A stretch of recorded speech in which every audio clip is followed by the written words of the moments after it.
tengo como primera idea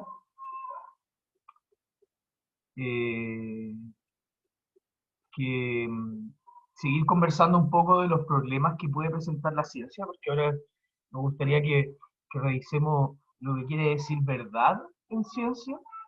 Cuando yo digo la teoría de la relatividad general es verdadera, ¿qué quiere decir eso?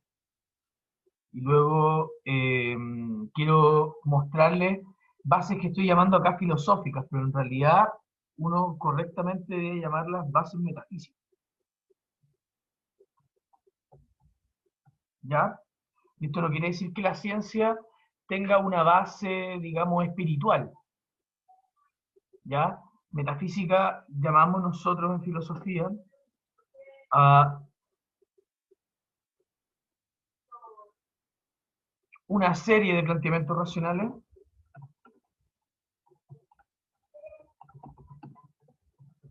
que son independientes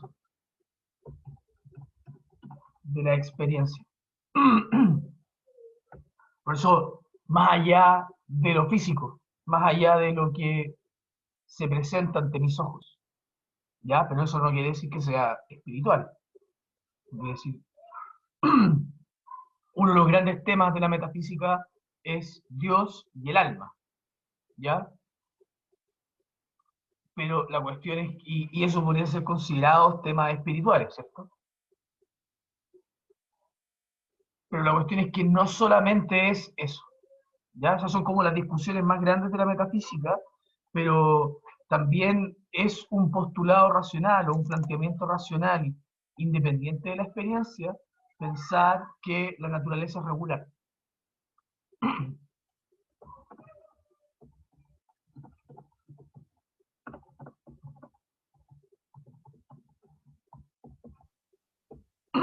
A ver, a partir de la definición que acabo de dar de metafísica,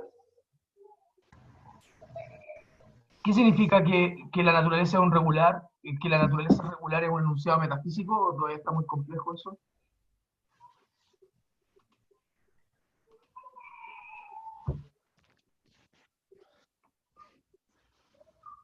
¿No? ¿Alguien se acuerda de lo que vimos la semana pasada?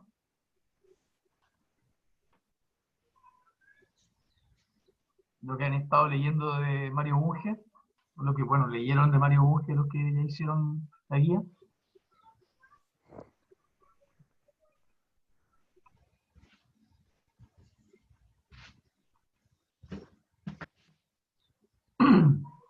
A ver, partamos desde lo más básico. ¿Qué es la ciencia?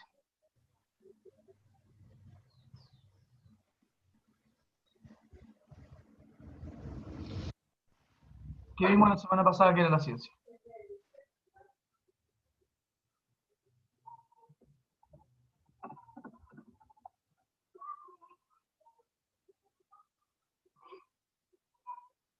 Ya pues chiquillo, lo espero.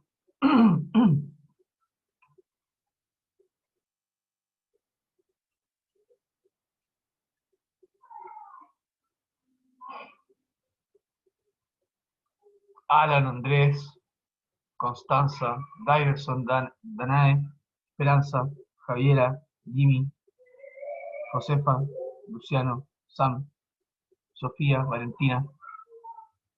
¿Qué hemos visto hasta ahora que es la ciencia? ¿Qué definición hemos dado? ¿Qué características le hemos puesto? ¿Hemos hecho diferencia?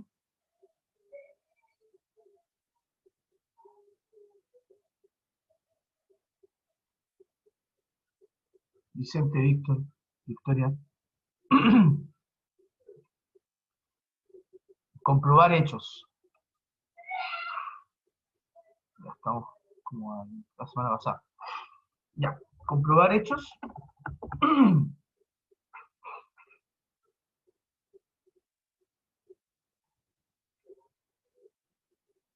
Ya, sí, Victoria. Lo que le estoy preguntando ahora es cómo terminó la clase. ¿Qué cosas determinamos que eran importantes para entender el razonamiento científico? Porque, por ejemplo, ahora la esperanza nos dice que es comprobar hechos. ¿Alguno tiene alguna objeción a lo que está diciendo? ¿La ciencia es comprobar hechos?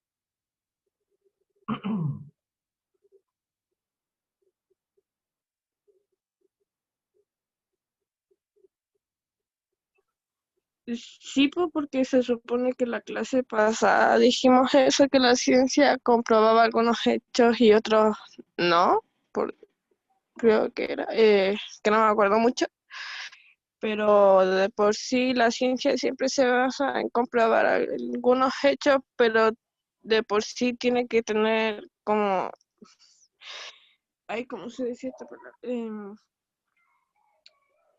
Ay, se me fue la palabra esa, pero era em, con, no me sé explicar en esa parte, pero tenía que tener como, por decirlo así, como algún material como para comprobar que eso sí era, sí, sí podría pasar. Ya, ya. Pero entonces, ¿estamos comprobando los hechos con eso? ¿O estamos comprobando una teoría o un modelo? La teoría prácticamente, porque se supone que era para comprobar una teoría de que sí podía pasar algo. Ya, gracias.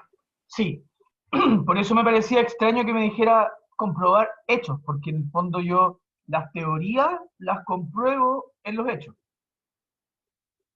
Pensemos, tengo una teoría histórica, una teoría que es relativa a la historia del hombre. Digo, eh, el exceso de pobreza con una rampante desigualdad eh, causa revoluciones. Entonces, pues pongamos una teoría en historia.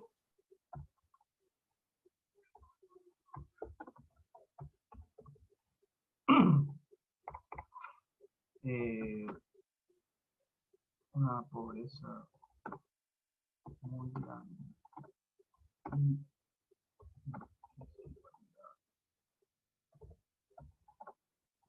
demasiado marcada es causa de revolución.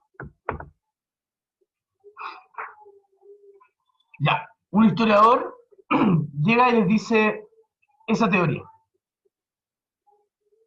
¿Ustedes qué es lo que tendrían que decirle?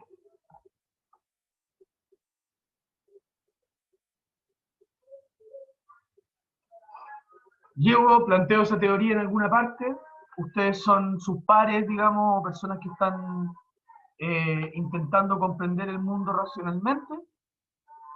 ¿Qué exigencia es la primera exigencia de esta teoría histórica? ¿Qué es lo primero que tiene que cumplir para que esta teoría pueda por lo menos ser considerada adecuada?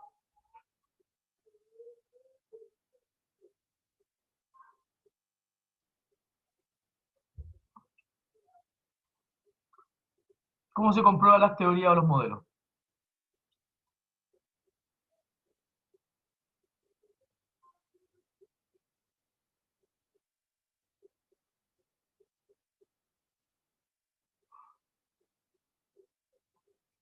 Ya.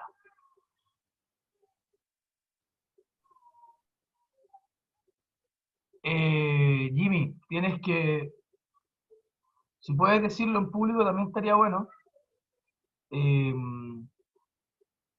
pero ahí uno tendría que preguntarse, ¿por qué la ciencia la usamos como respaldo cuando uno argumenta?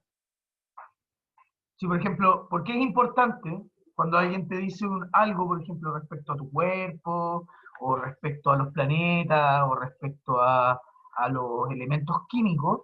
¿Por qué es importante cuando uno habla acerca de eso, hablar de la ciencia? Ya, pensemos en un argumento acerca del aborto, sea a favor o en contra. Uno en general se respalda en lo que dice la ciencia. Entonces, por una parte, eh, los, los, los pro vida o las personas que están en contra del aborto dicen algo así como la ciencia determina que el ser que se está gestando es un miembro de la raza humana, ¿ya? Y es verdad, es un miembro de nuestra especie.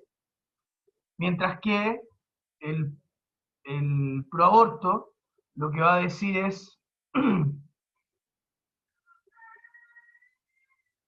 lo que se está gestando en la guata de la mujer eh, no tiene una vida humana completa, por la ciencia. ¿Cómo lo sabe eso? Lo sabe porque hemos investigado el desarrollo embrional y sabemos que a las 3 semanas recién aparece el sistema nervioso y por lo tanto podemos llamar que esa criatura tiene, digamos, algún tipo de relación con su entorno. ¿Ya? Entonces, por una parte, los pro vida toman un argumento de la ciencia mostrando lo que la ciencia determina, que es que el feto o el embrión es un miembro de nuestra especie, y por otra parte, el proaborto eh, determina que el embrión no es un ser sintiente, por ejemplo, que es una forma de defender el aborto. Como no es un ser sintiente, no tiene derecho, y como no tiene derecho, la mujer lo puede abortar. ¿Ya? Entonces, en un argumento uno ocupa la ciencia para plantear su posición de manera más fuerte. Cuando uno tiene una posición que es contraria a la ciencia, se generan sospechas. ¿Ya? Así como que yo llegara y dijera, no, no, no, ni miembro de nuestra especie el embrión, ni tampoco tiene sistema nervioso. En realidad es un angelito que se le metió en la guata de la mamá. ¿Ya?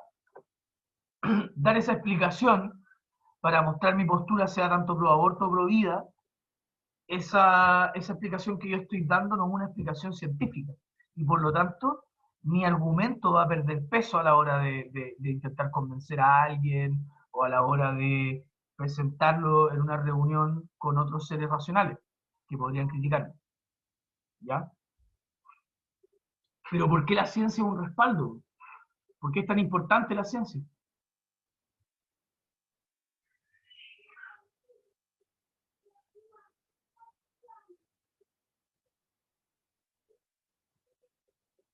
¿Por qué es tan importante?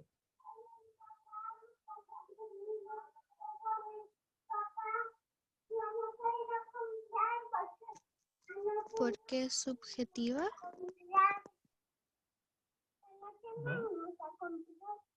No, pues anoche no fuimos a ver. Oiga, estoy haciendo clase.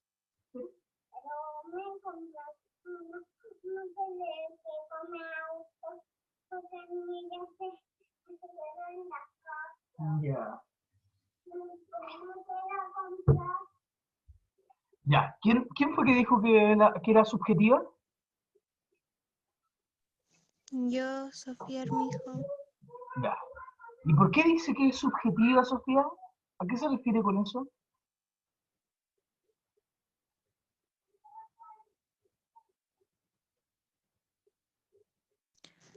Porque la ciencia trata de buscar como la verdad, Ya.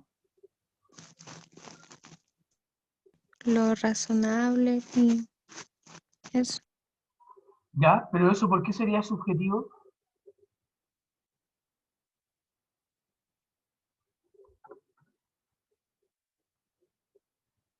¿Por qué llama usted a eso subjetivo?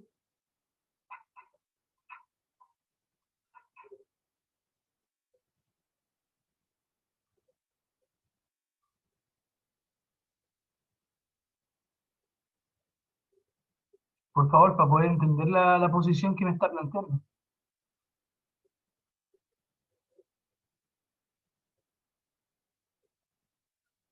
Porque sí, estoy de acuerdo en que la ciencia busca la verdad o busca alguna forma de lo que nosotros llamamos verdad, eh, y luego no entiendo por qué eso sería subjetivo. ¿En qué sentido?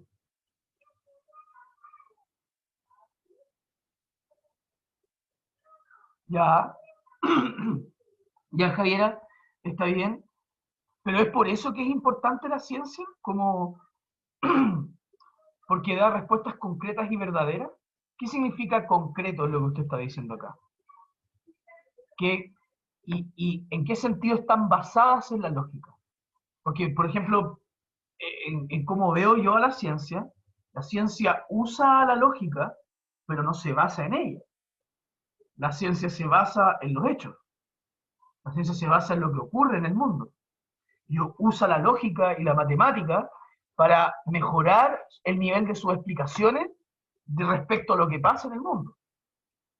Entonces, claro, una teoría científica que fuese contradictoria no tendría mucho respeto de nuestra parte, porque rompería un principio lógico, el principio de no contradicción. Sin embargo, eh, eso no quiere decir que esté basada en la lógica. Por ejemplo, veamos un argumento que es lógico, pero que sería altamente contracientífico.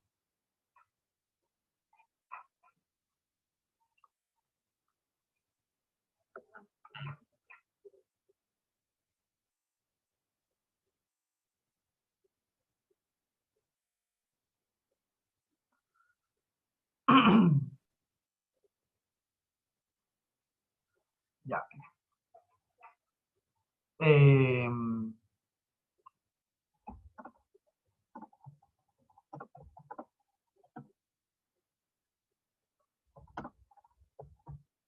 ¿Ya?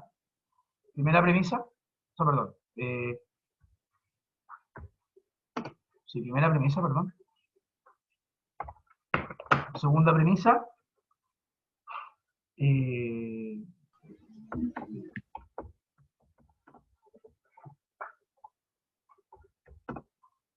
¿Ya? ¿Sí o no?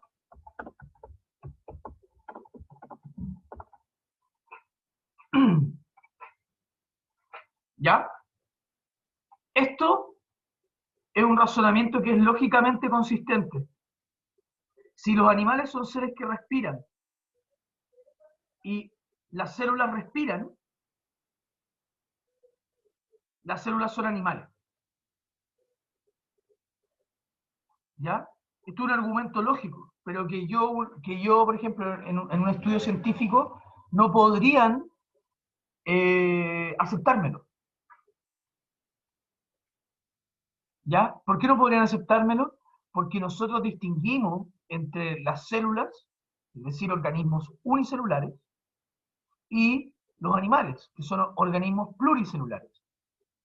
¿Ya? Pero eso es algo que está fuera de la lógica. Eso tiene que ver con las definiciones en las que se basa cada ciencia, en los objetos que tiene cada ciencia, como, que son los que está revisando y los que están determinando. De eso se trata. Entonces, a la hora de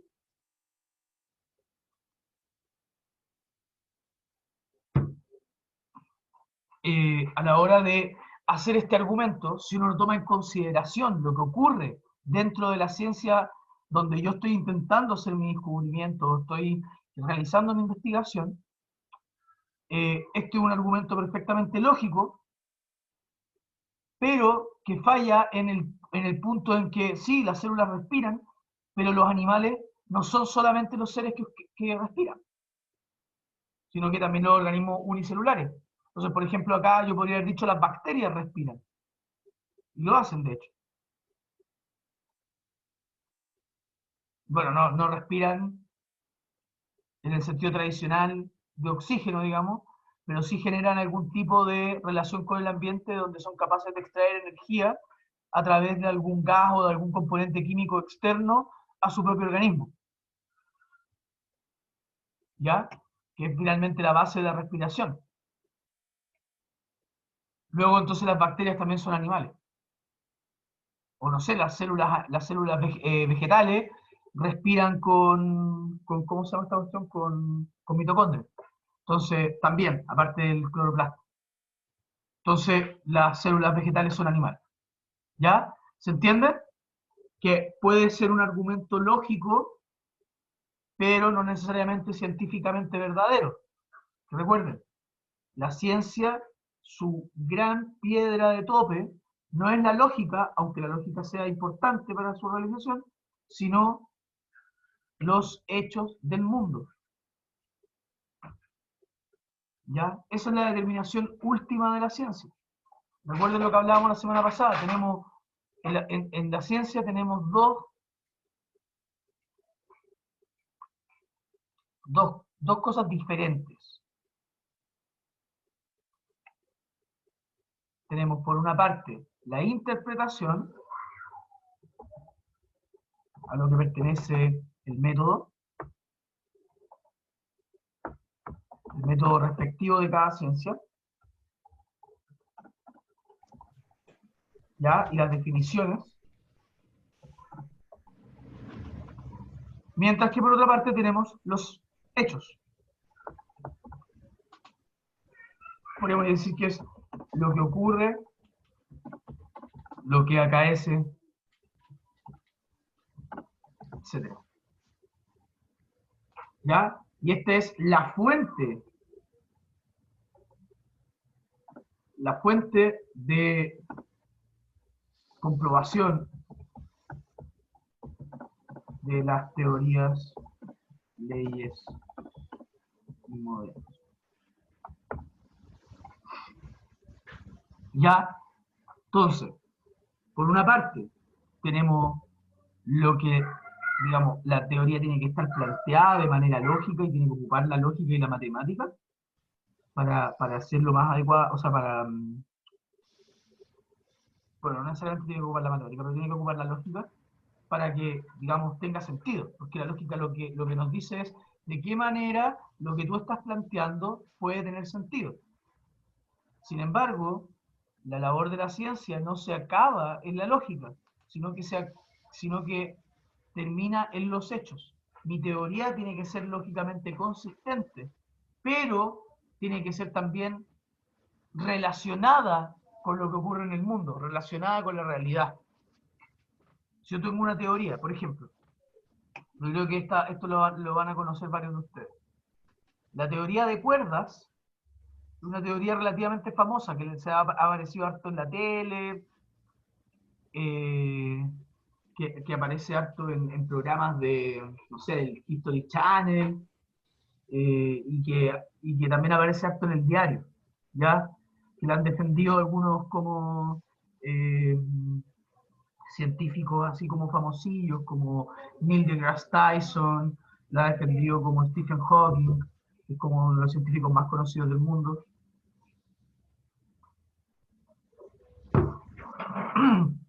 Esta teoría la teoría de cuerdas es una teoría de unificación entre la teoría de la relatividad general y la mecánica cuántica. ¿Ya? ¿Por qué les estoy contando acerca de esto? Porque la teoría de cuerdas es una teoría muy sofisticada matemáticamente. Porque tiene que haber, o sea, para poder complementar la relatividad general con la mecánica cuántica, que son dos teorías que matemáticamente son súper difíciles de juntar, hay que tener una teoría ultra sofisticada en su matematización. ¿Ya? Es decir, esta teoría es capaz de plantearse por sobre los dos sistemas y los incluye. Sin embargo, la teoría ha perdido muchísima fuerza este último tiempo. A pesar de ser matemáticamente muy sofisticada, es decir, muy compleja, completa, etc., es una teoría que no tiene posibilidad de comprobación empírica, que no tiene una atadura a los hechos. ¿Ya? Entonces es una teoría que matemáticamente funciona, pero que a la hora de pedirle, ya, comprobémosla, hagamos un experimento, veamos cómo la podemos comprobar, no es capaz de comprobarse. ¿Ya? Porque no tiene hechos a los cuales explica en realidad.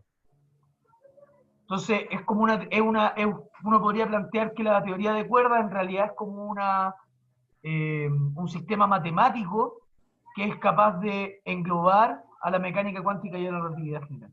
Pero no es una teoría propiamente acerca del mundo. ¿Por qué? Porque no tiene una atadura con los hechos. No dice lo que ocurre.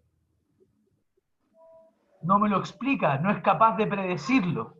No hay experimentos que sean capaces de comprobar la teoría de cuerdas.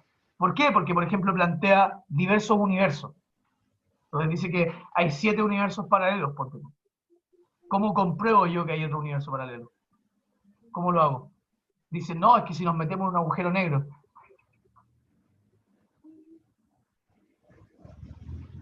¿Quién se va a meter en un agujero negro a descubrir si es que hay otro universo paralelo? Entonces busquemos otro experimento. No, no hay otro experimento. Entonces estamos perdidos, pues. Tu teoría no tiene capacidad de buscarse experimentos. Pensemos, por ejemplo, con otra teoría exitosa, una teoría exitosa de la ciencia, como la teoría de la relatividad general. Einstein, cuando estaba planteando la teoría de la relatividad general, más o menos en 1907, 1910, estaba trabajando en ella, dijo, mi teoría plantea que la luz tiene una velocidad constante, ¿ya? Es decir, que la velocidad a la cual se pueden mover los objetos no es infinita, no hay infinita aceleración. Hay una velocidad máxima que pueden recorrer los objetos. Esto quiere decir que durante un eclipse, la luz del sol, una vez que está tapado, está el eclipse, una vez que está tapado el sol y el planeta se mueve, la luz del sol debería demorarse una cantidad de tiempo específica en llegar desde el sol a la Tierra. Porque su velocidad no es infinita, ¿cierto? Su velocidad son 300.000 metros por segundo.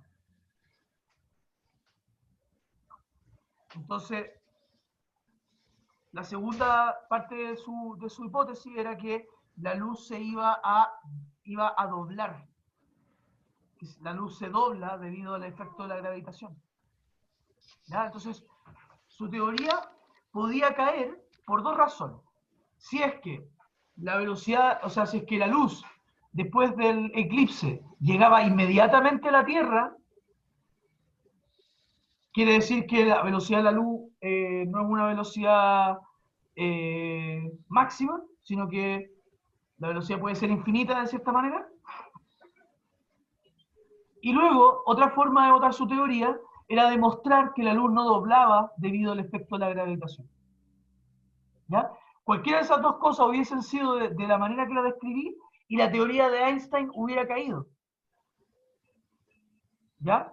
Sin embargo, ambas cosas se probaron ciertas, o ambas cosas se vieron, ocurrieron en la observación. Por lo tanto, las teorías no son falsas.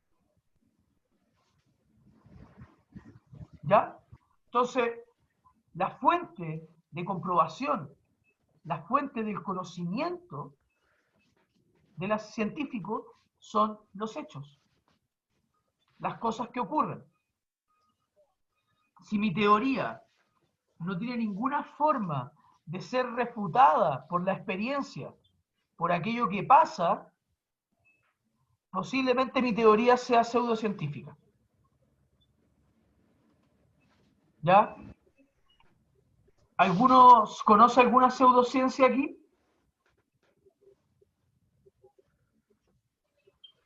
La pseudofilosofía. ¿Ya? ¿Ya? Pero una quizá más evidente, porque la pseudofilosofía, porque la filosofía no tiene la misma atadura a los hechos. Como la Pseudocristianismo. pseudocristianismo. ¿Pero el cristianismo es una ciencia? No. Bueno, no estoy preguntando por pseudodoctrina, estoy preguntando por pseudociencia. Por ejemplo, un pseudocristianismo, una pseudofilosofía serían pseudodoctrinas. La pseudociencia es una pseudodoctrina. pero el pseudocristianismo o la pseudofilosofía no son pseudociencias, ¿ya? Piénselo así como pseudodoctrina, luego pseudo-religión podría ser, pseudociencia y pseudofilosofía. Esas tres cosas son distintas, pero ambas son parte de la pseudodoctrina. No. Ya. A ver, alguien que conozca alguna pseudodoctrina, No se me ocurre pseudociencia. ninguna. Ni una. No. Astrología. Gracias, Javier. La astrología es un buen ejemplo de pseudociencia. ¿Por qué sería una pseudociencia, Javier? ¿Se te ocurre? ¿O preferís que explique? Prefiero que explique. Ya. Tenemos la interpretación, tenemos los hechos. Esto es, digamos, cuando ustedes piensen en ciencia empírica, ciencia de hechos, ciencia fáctica, esto es lo primero que tiene que venir a su mente. Tenemos por una parte la interpretación, las teorías, lo que decimos acerca del mundo, y por otra parte tenemos lo que ocurre en la naturaleza. ¿Ya? Las dos partes son fundamentales. Y de hecho, la Sofía, cuando dijo que la ciencia era subjetiva, tiene algo de razón. Porque en este proceso de acá no es subjetivo, acá yo me tengo que atener a aquello que ocurre en el mundo. Pero acá es subjetiva. Porque el método nunca me va a garantizar plena transparencia de los fenómenos del mundo. El método es un tipo de interpretación. ¿Ya? Entonces ahora para responder lo que dice el Javier. Javier dice, la astrología es una pseudociencia. ¿Por qué decimos que es una pseudociencia? Porque la astrología es un método de interpretación del mundo, ¿ya?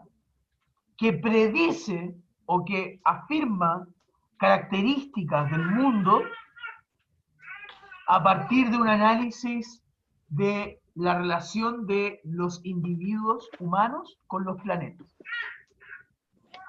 ¿Ya? Entonces, un astrólogo puede decir, mira, Júpiter está en tal posición, Mercurio está en esta otra posición, por lo tanto tú, que eres de tal signo, se te vienen cosas buenas de este tipo, no sé, ponte cosas buenas laborales, y se te vienen cosas malas amorosas, ponle tú. ¿Ya? Y tienes que tener cuidado con esto, y estos son tus metales de la suerte, y lo que sea. No se preocupe, Jimmy. Cosas que pasan.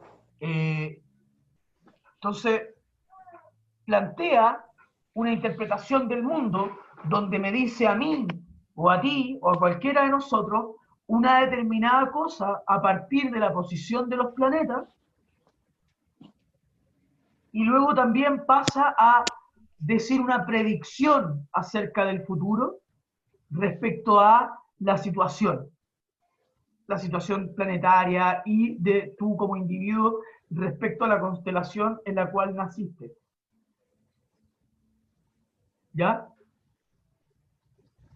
Eso que se está realizando ahí es una teoría. Cuando te dicen, no, es que yo por ejemplo soy Tauro, entonces no, me dicen, no, los Tauros es un signo en el cual reina la riqueza, son inteligentes en general, pero sobre todo muy, ¿cómo es que me han dicho? Como confianzudo, como terco también. ¿Ya? Entonces los Tauros somos muy tercos.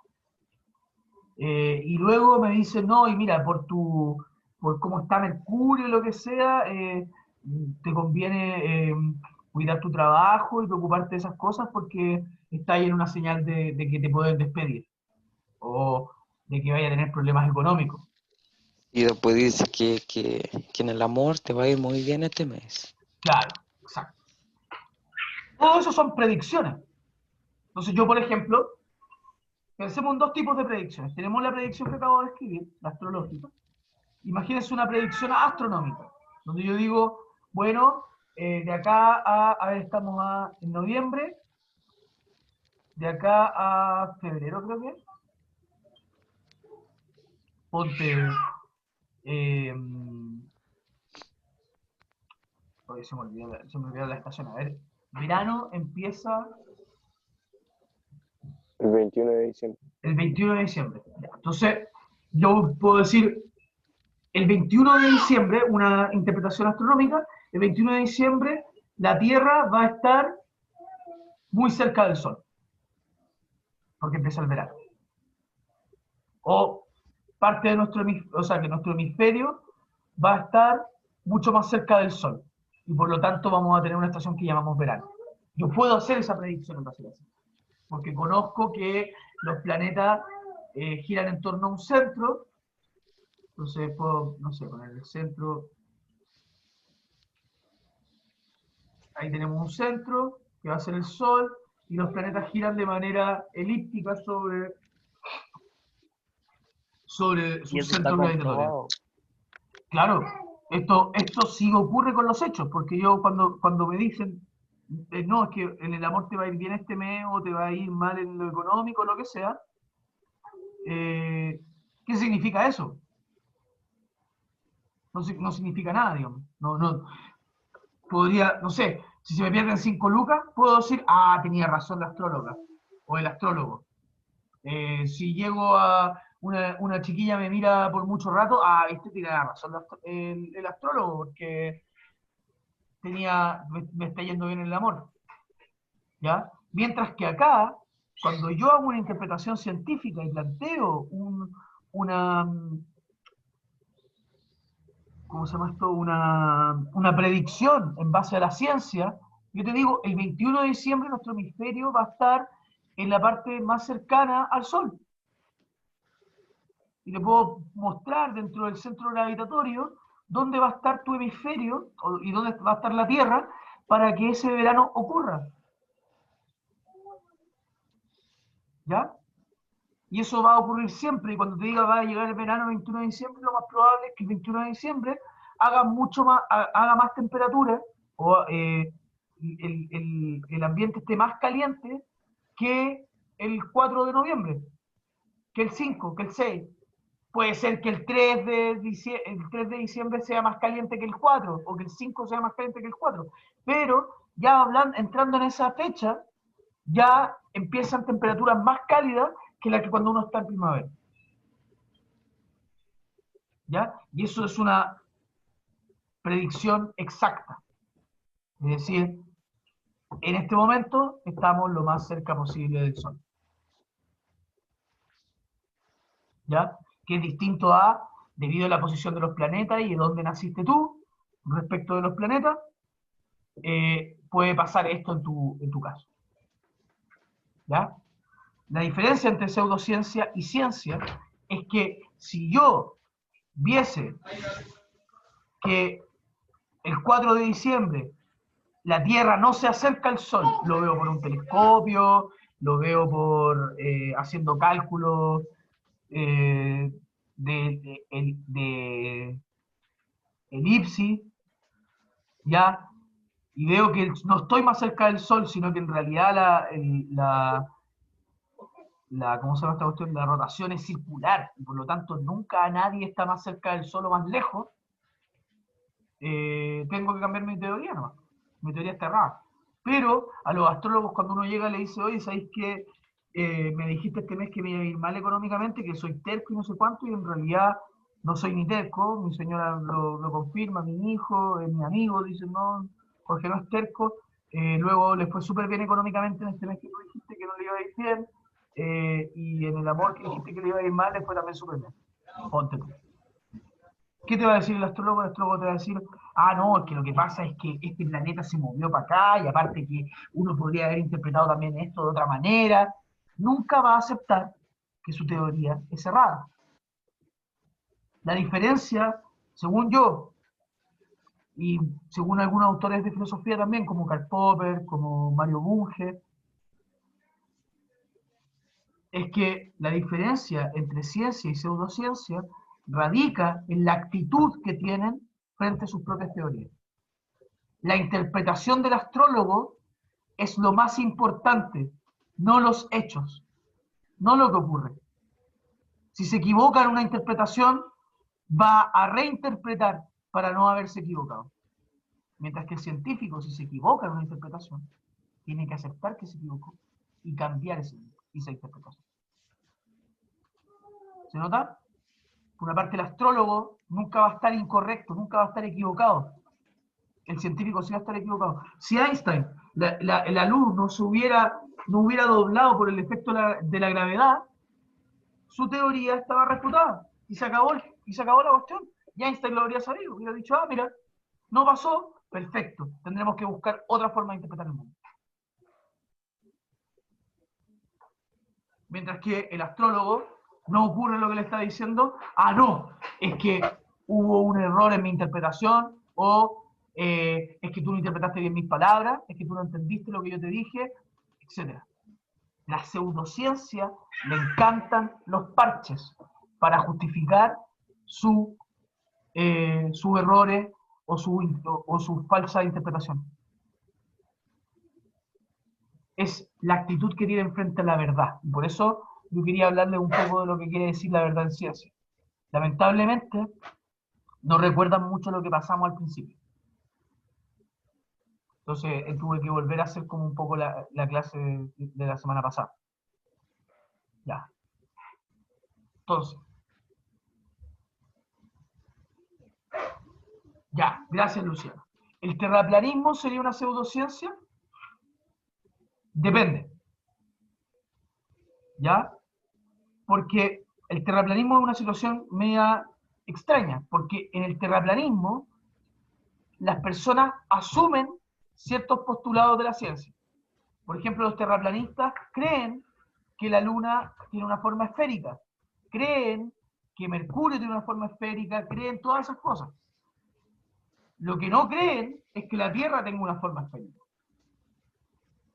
¿Ya? Entonces, asumen ciertos postulados de la ciencia, asumen ciertas teorías, asumen ciertas explicaciones, asumen ciertas interpretaciones de la ciencia, pero rechazan otras, como que la Tierra sea esférica. ¿Ya?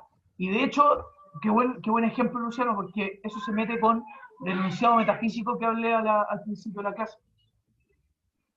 Cuando yo digo la naturaleza es regular, eso es un principio de comprobación. Si yo dijera que la naturaleza se comporta irregularmente, siempre, no podría comprobar nunca nada en los hechos, en lo que ocurre. ¿Ya? Porque, por ejemplo, pensemos en el experimento que estaba haciendo Einstein. Pensemos en el ejemplo que estaba pensando Einstein. La luz después del eclipse. Si es que la luz dobla o la luz no se demora nada en llegar, la teoría de Einstein cae.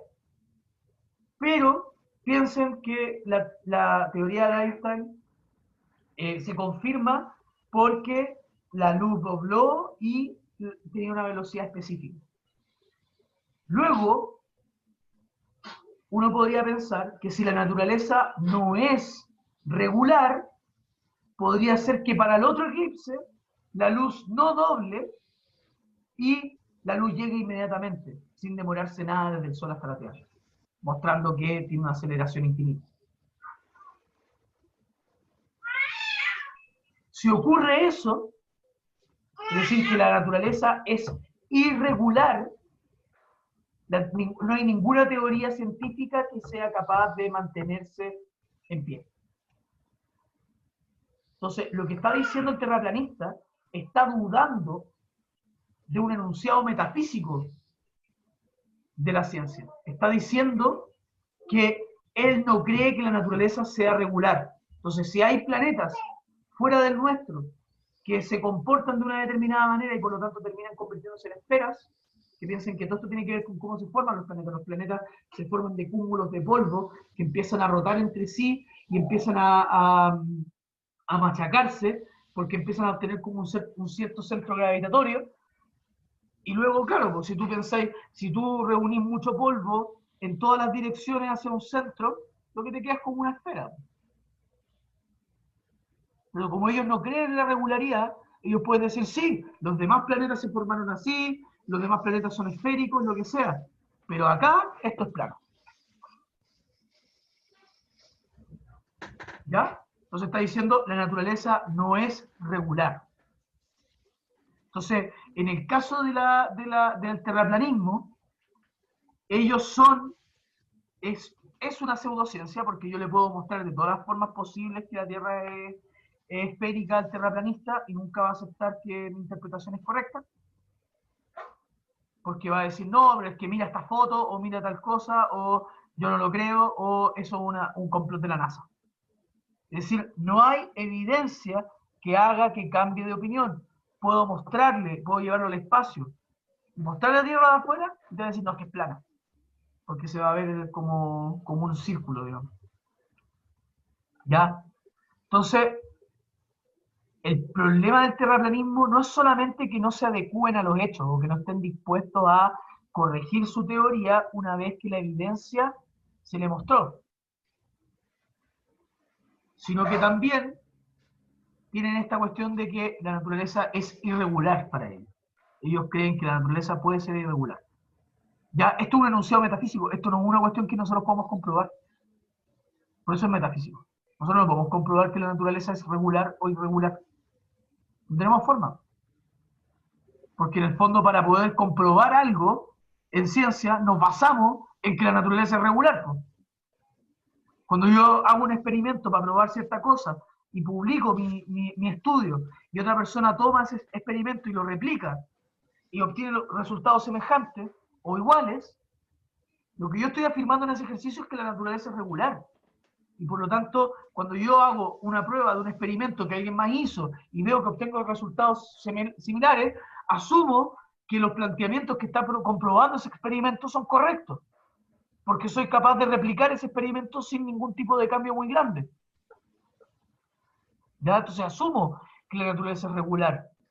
Y de hecho pareciera que nuestra experiencia siempre lo dice. Pareciera que no hay ningún momento donde yo suelte este recipiente y no se vaya hacia el suelo, hacia el centro de la Tierra, porque es el centro del aeratorio. ¿Ya? Entonces pareciera que la naturaleza es regular.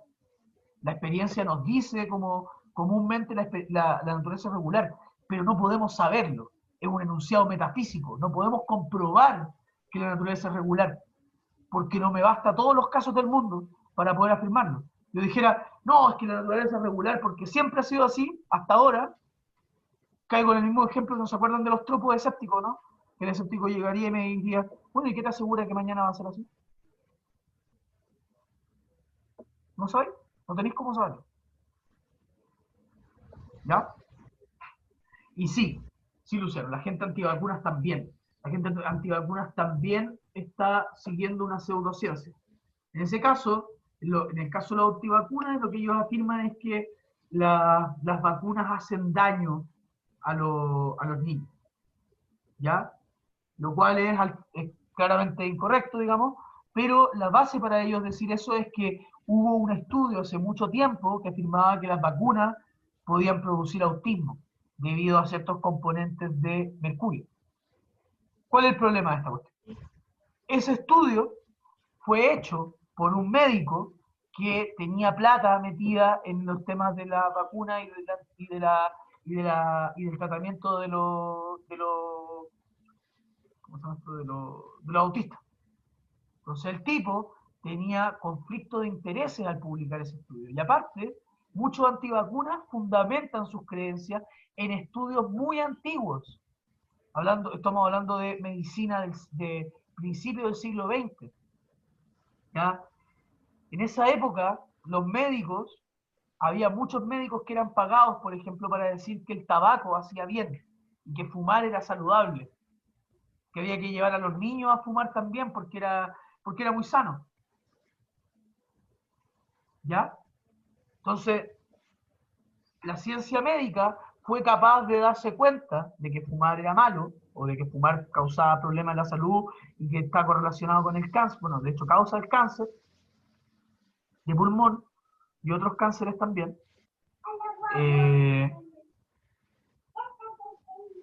Logró rastrear esa relación.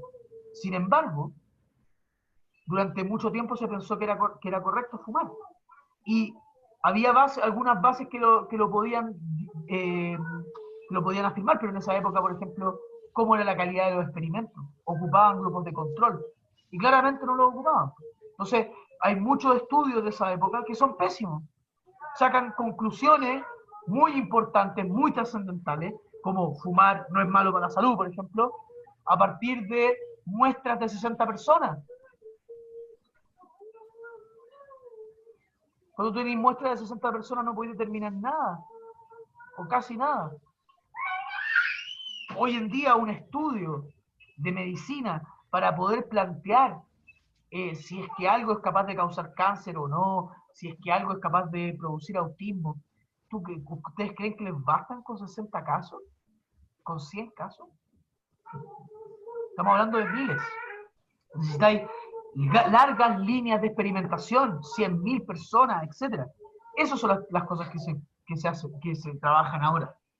Entonces, vemos cómo la ciencia médica hoy tiene una mayor atadura con los hechos, con lo que ocurre, con lo que acaece.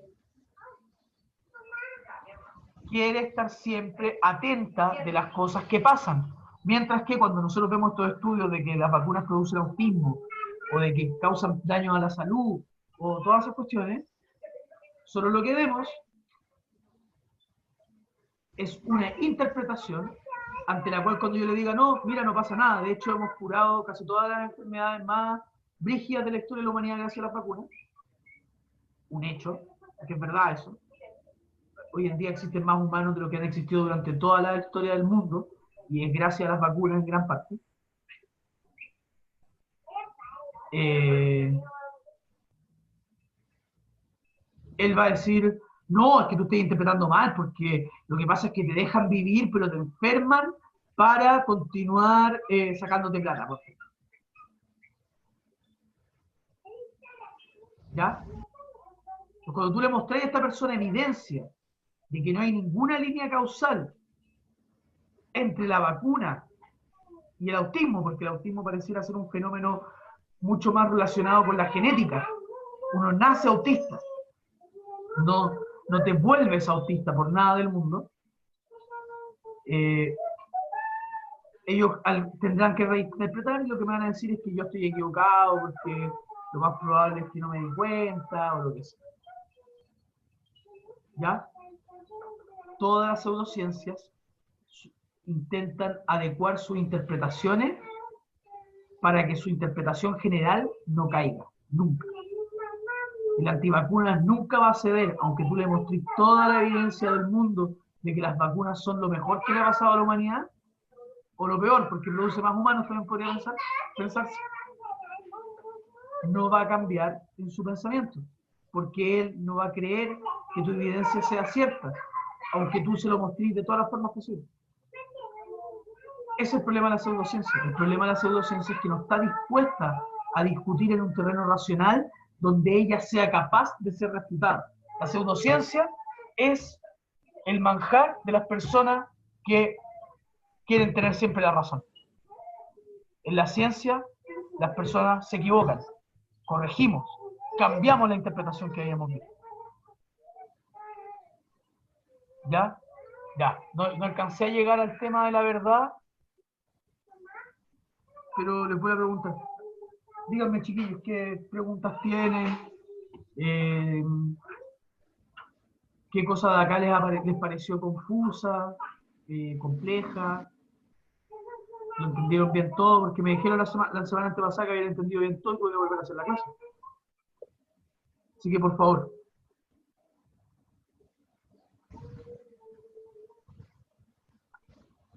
¿Qué es lo que no entienden de esto? ¿Cuáles son los problemas que ven?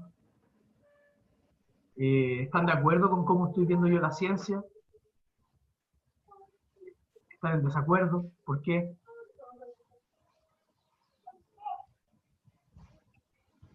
Por favor.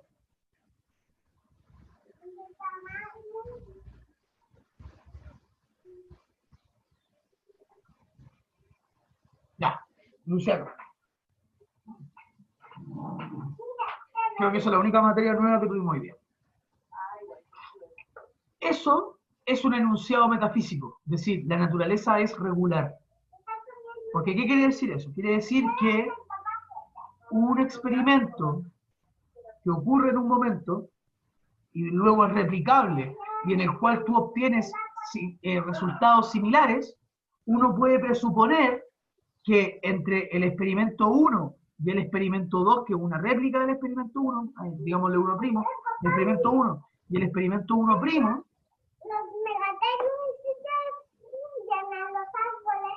no se subían a los árboles, hijo, eran muy grandes.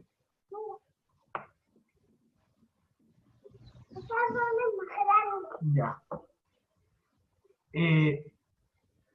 Perdón.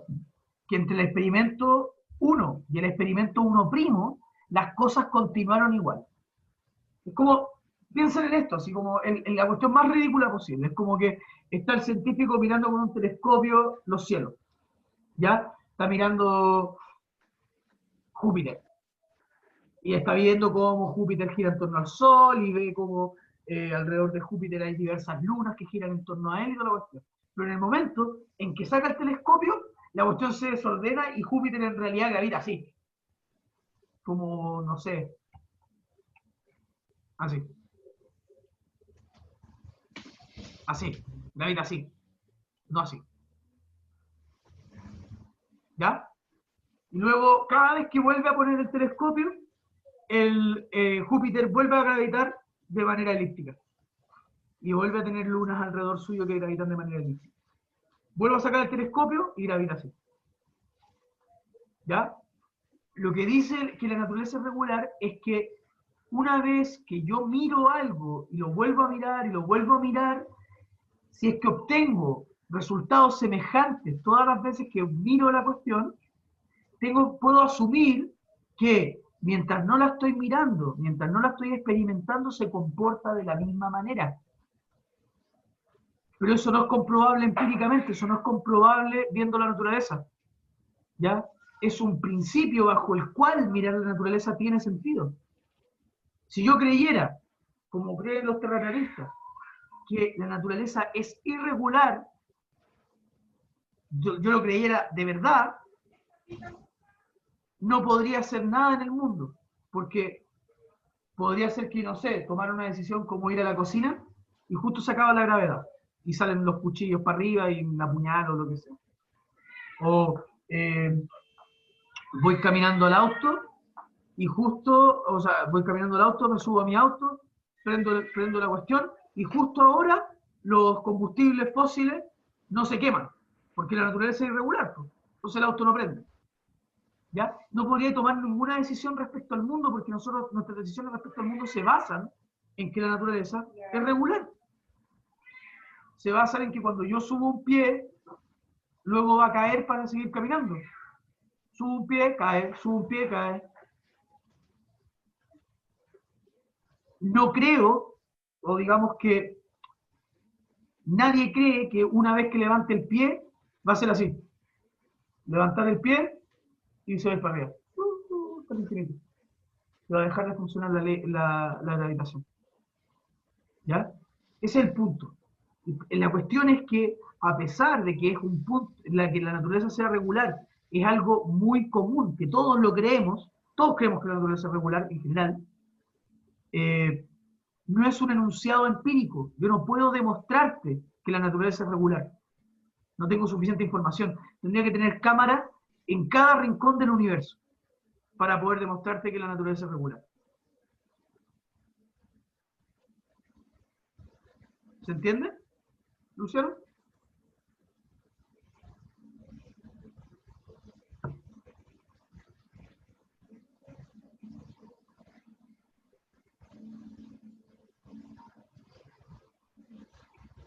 ¿No?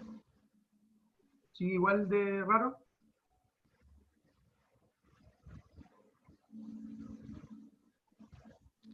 ¿Cuál era la pregunta? Le está preguntando a Luciano si le quedaba claro lo de que la naturaleza sea regular, sea un enunciado metafísico. Acá metafísica está solamente queriendo decir aquello que no es comprobable a la experiencia. Exacto, Luciano, exacto. Exacto. Tú asumes que la naturaleza es regular para poder comprobar, pero no podéis comprobar la comprobación misma.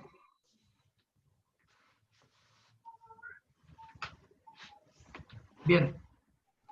¿Alguno más que tenga otra duda para ir cerrando?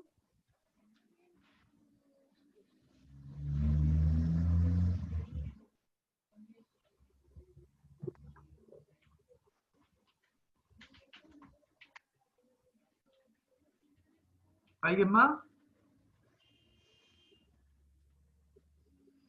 Ya, para cerrar entonces, hoy día aprendimos algunas bases de lo que uno podría llamar filosofía de las ciencias. Es decir, nosotros ahora estuvimos realizando un examen conceptual, detallado, abstracto, acerca de lo que es la ciencia y su práctica, acerca de qué cosas podemos considerar ciencia. Entonces también dividimos entre ciencia y pseudociencia, ¿ya? Todo radicando en cómo se relaciona la pseudociencia y la ciencia con los hechos, con lo que ocurre, con lo que acaece. ¿Ya? Luego analizamos al menos un enunciado metafísico que se encuentra dentro de la ciencia, es decir, parte de los enunciados no comprobables, no empíricos, no fácticos, que forman parte del cuerpo de la ciencia. No todo conocimiento científico es un conocimiento atado a los hechos, pero sí todo conocimiento de ciencia fáctica, de ciencia empírica, es un conocimiento que va a usar enunciados metafísicos, la lógica, la matemática, para interpretar de la mejor manera lo que ocurre en el mundo. Lo más importante para la ciencia fáctica es lo que ocurre en el mundo, no su interpretación. Si de hecho pudiéramos pensar, por ejemplo, la astrología, o sea, si pudiéramos ver la astrología, nos daríamos cuenta de que la astrología en realidad es justamente una interpretación sin mundo, porque nunca está dispuesta a corregirse a partir de lo que ocurre, de lo que acaece. Solamente va a volver a interpretar a la base de sus propios principios generales.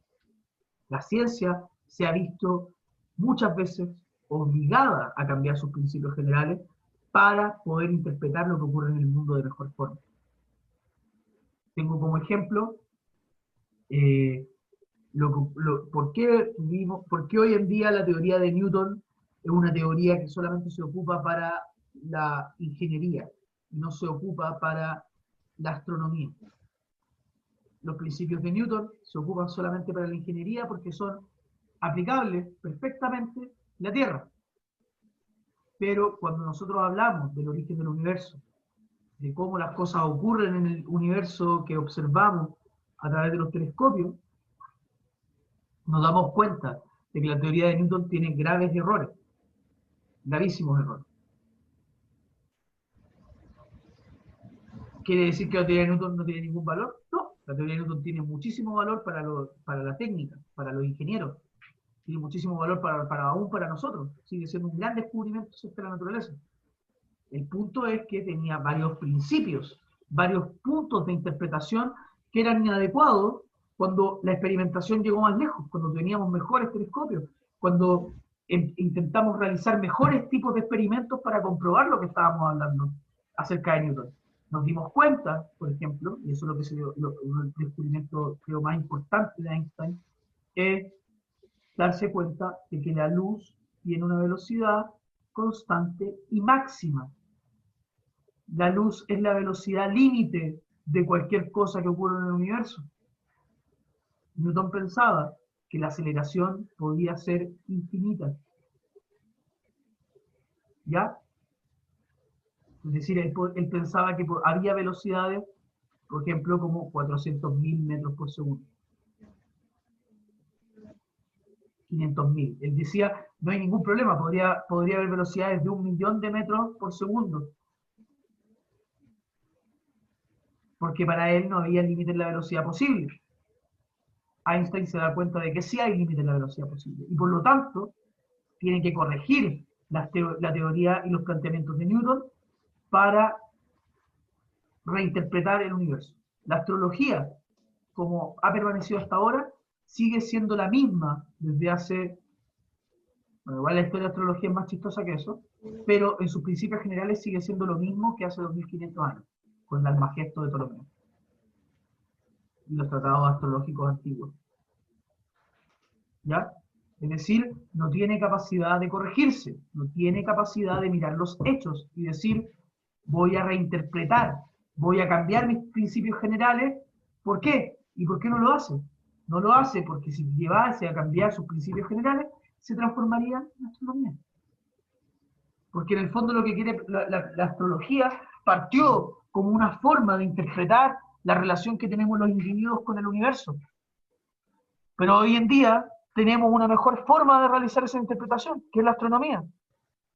Podemos interpretar lo que ocurre con los planetas, podemos interpretar cómo nosotros nos vemos afectados por este tipo de cosas a partir de la astronomía. ¿Ya? Entonces, ¿por qué la astrología no se ha querido reinterpretar, no ha querido cambiar sus principios generales? No lo ha hecho porque se acaba la astrología. Entonces, ¿eso de quién habla mal?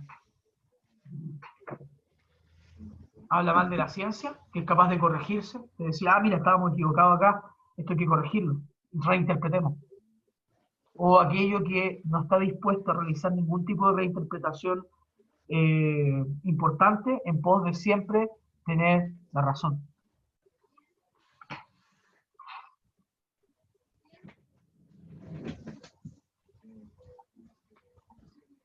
Ya.